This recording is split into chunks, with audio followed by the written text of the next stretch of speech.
This is Stacia, and we're just gonna do a little bit of Chessable. Why not? I have some new lines that I've added in for new opening lines, and I thought, hey, why not take you guys with me on this journey? You might find it interesting, and so let's go for it. So, yeah, this is I'm calling it my winter openings. um, I've got a lot of cool stuff in here. I put Frankenstein Dracula in here, which I haven't really looked at too much yet. We've got our C3 mainline Italian. Okay, let's do this one. This one I'm very interested in. Because after this bishop C5 move, what I have only been playing is b4, but I have realized that I don't always want to play Evan's Gambit. Sometimes my opponents are well prepared, and I wish that I had a different way of playing. So I really like this move just on principle, c3, going for d4 or possibly even b4. So I thought I would learn the main line of this. It also can go into the molar attack, which I enjoy very much. So after c3, oh, I wanted to look at this d6 move. Yeah, actually knight of 6 is the main move, but I never really knew what to do against d6. So I'm assuming we go d4 here. That makes a lot of sense. Now they're going to take. We're definitely going to take. Yes. And they can retreat the bishop, which just kind of keeps pressure here. Now I would think we either castle or is there anything else? Knight c3 might be logical. I think we're going to castle. I'm wrong. I'm wrong about that. It's got to be knight c3 then. It's not knight c3? What is it then? I guess...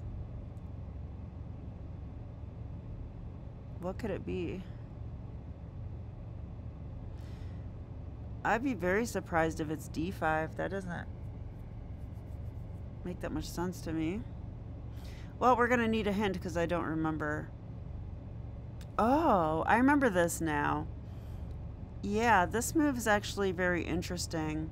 This bishop to b5 move, because we have the threat of d5.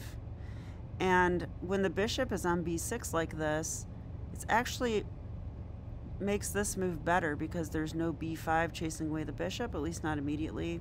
So we get to keep this pin. So as you can see, the main line is to move the bishop, with check, of course, and try to get b5. So here, what are we going to do? Are we going to block with the bishop? Are we going to play knight c3? I don't remember. It was knight c3. Okay, now they are threatening to take. And if I recall, the move is e5. Castles would definitely be an idea as well. That I bet you that's playable. But let's play this. I'm pretty sure that's the move. Okay, so apparently I stopped there.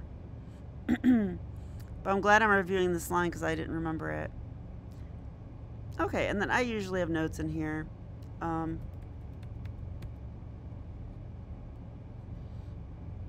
Should have made my screen bigger. I think I still can.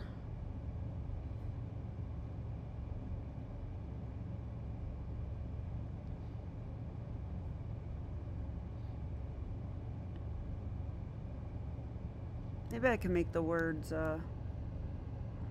smaller.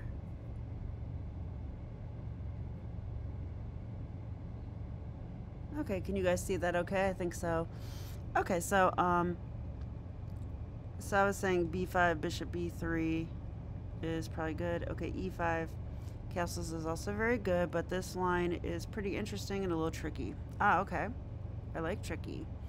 So from here it will go to e4, attacking our pin knight. We can castle, and if they take, we allow this. This looks a little scary. Um, but we can take with check. Queen c2. Knight b5. Queen takes c6 check. Ooh, okay. So sometimes I put these continuations in just to sort of understand a little bit of how this could go and what to watch out for. And yeah, because clearly, I mean, I think we need to have an idea against this, right? Like, if they're going to attack the pin knight like that, and then we unpin, we should sort of have an idea of what happens. So, because this looks scary at first glance, but no problem. We take a check. Yeah, and you can see that white's a little bit ahead in development here, and it's causing some issues, right? And we're on the rook now. Actually, this just wins, right? Maybe there's bishop d7, but yeah, there's bishop d7 here. But hey, this looks playable. So, okay, let's go to another one. Sorry, just the screen a little bit. Let's do another line maybe.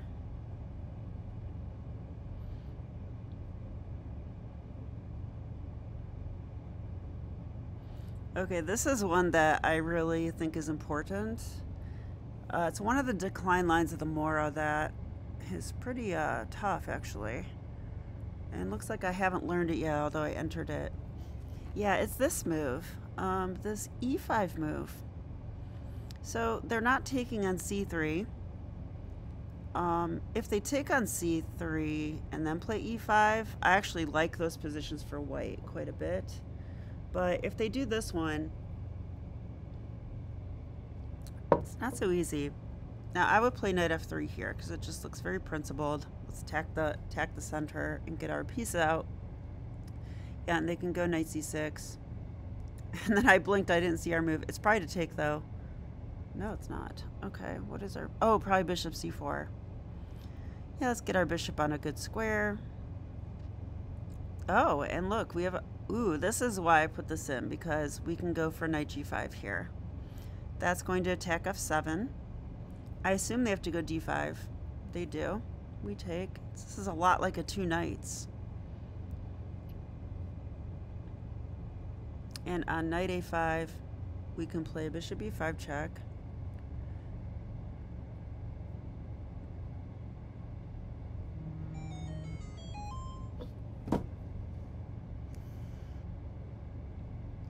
Okay, and then on bishop d7. Yeah, because in the two knights, they usually have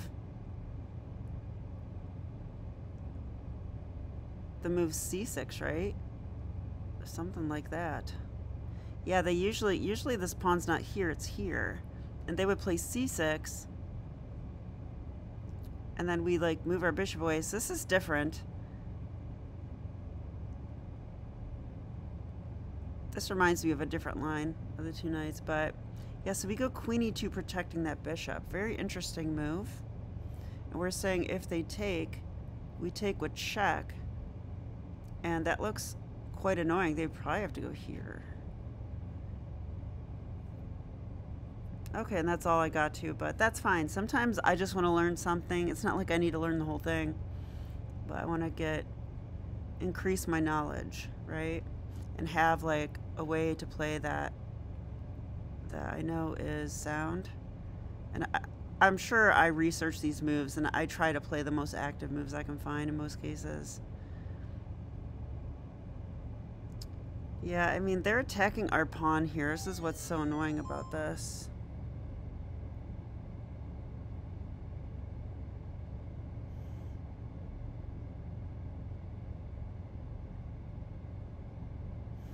But we can play knight g5, which actually does protect it temporarily as well. And it doesn't look like they have a lot of ways to defend. Like d5 looks like the only move. This is quite an interesting variation. Yeah, queen e2. Okay, we'll have to see. I might have more notes. So bishop c4, attack f7, knight g5. So we just go for this thing. Okay, and I do have something, some kind of note in here. Oh, I thought if knight takes d5. Oh, we can play like a fried liver. Yeah, this is what I would definitely think about in a game. So we can do this with queen f3 forking. And now if they play like a fried liver, we can castle. They attack our knight, or bishop. We get a tempo on the queen. That's a nice little move, isn't it? Look, if they take our bishop, then we can take here with check. I'm not even sure which one I want to do. Maybe the bishop because it's attacked. And maybe their queen will be vulnerable there. Yeah, I don't know. I'd be happy to get this position, I think.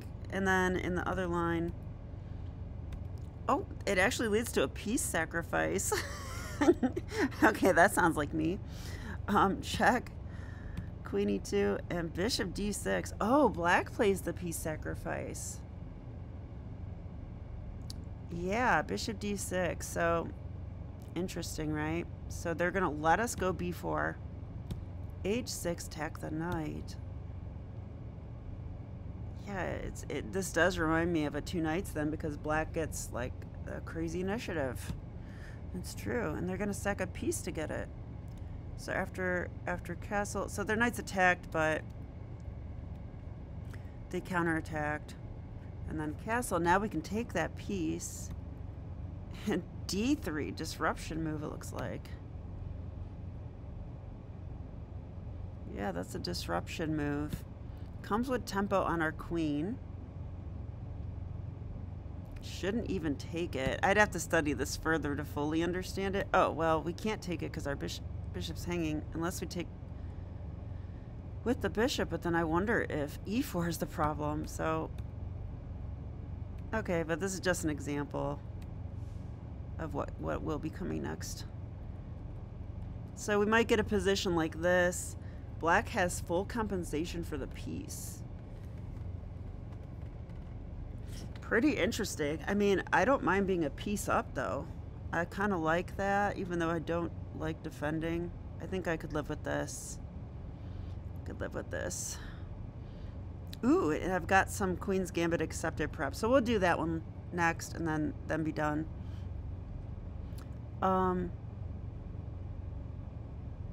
Yeah, so, okay.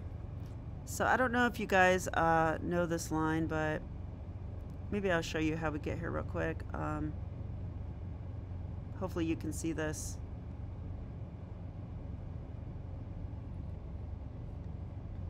This Chess Vision tool is an extension for Google Chrome that is quite cool. As you can see, you can just pull up a chessboard. It can get the position for you even. But I actually wanted to get starting position, which I'm not sure how to do. I don't know how to do it. All right, sorry. I'm just going to give up on that. I don't want to waste time. Okay, but basically, this is a very aggressive line that you might face if you play Queen's Gambit accepted, because, you know, white delayed moving their e-pawn.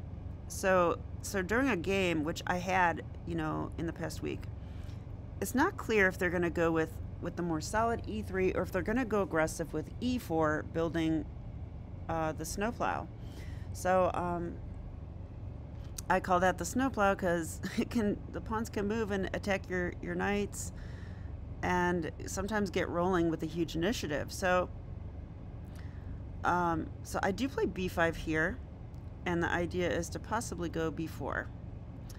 But I think b4 turned out to be wrong in this line, which is why I looked at it. So here, what could the move be? Oh,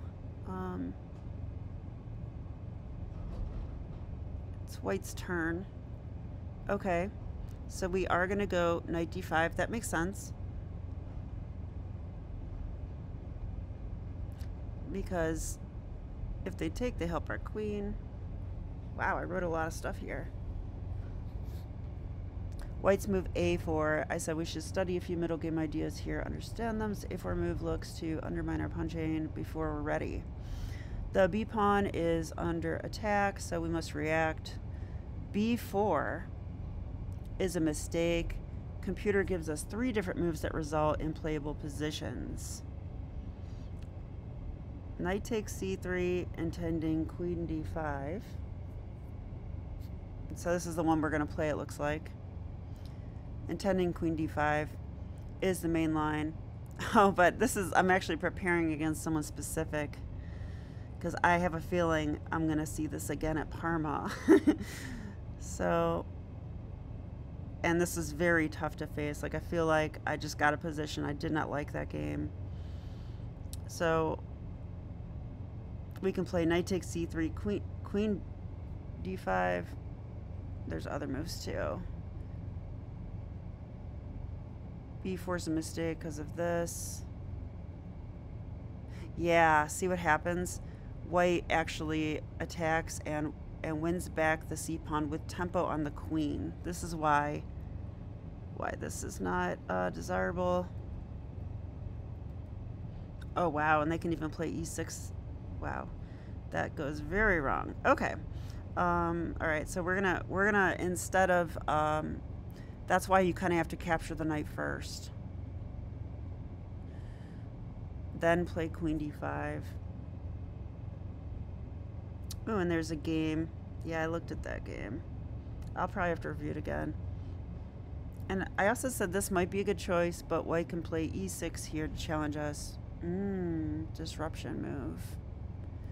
So yeah, this is awkward. I don't think I would enjoy this. Yeah, this is very strange. Rook h6 is the only move that keeps it equal. Okay, so we could play that, but I would literally memorize this line, because it's just, you're living on the edge there, and I don't want to be spending a lot of time in a rapid game figuring that out and calculating it. So I would just memorize that if I'm going to play this way. But I don't think I will. I'll probably play queen d5. Seems like that's the move I went with. So queen d5, g3. Okay, yeah, I kind of like this. We get to make a battery. I assume they'll go bishop g2 anyway. Yeah. And we have to move the queen to d5. Yeah, because knight h4. It looks like we might win their bishop, but if they play knight h4, that's going to protect the bishop, and that's actually going to win our bishop. So I've got to be a little careful, right? So that's why we play queen d7 a little proactively there.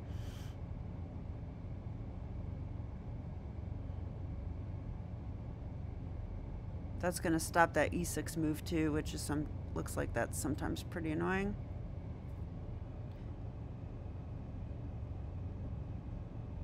Okay, we're going to go g6 here. Yeah. So I would normally go e6. That's why this line's in here. I would probably allow this. Oh, and I said white will still be attacking here. Yeah. I got attacked ferociously. And so that's why I'm looking at this opening. This pawn on e5, just this chain in general, leads to good attacks, because you can't have a knight on f6. And here, like, if our king's on f8 and our rook's awkward, yeah, I don't have a confidence that I'll defend this pretty well. And also there's discoveries on our bishop potentially. I'm nervous about this. So instead of that, we're going to play g6. Actually, this structure will be a little harder for white to attack. So, okay, so let's go through our line. b5. The whole idea is that we're holding onto this pawn so that white cannot play bishop takes c4 and just enjoy like an awesome center in a really nice position. So we're actually like, it's kind of like this happens in like King's Gambit, but on the other side of the board. Okay, and then, so what I didn't know in my game was that you have to take this because of the line I showed. Like white can, yeah, if we go b4, which I played in the game, this pawn just gets too loose. See how we undefend it? then the queen can attack it and the bishop will attack it. And they can trade the knight. Our queen looks very nice and centralized, but then bishop takes c4 comes with tempo. Yeah, just... So I did not see that in my game, unfortunately, but now I know this. So I can take first, then play queen d5. And I like this idea. I just want to put pressure. And if they do this, we do have to retreat the queen. Okay, and if this comes, we can play g6. So this seems like a pretty critical variation, which is why I'm looking at this. I wanted some kind of new idea. So yeah. Oh, this is the move. Should think about what I'm doing.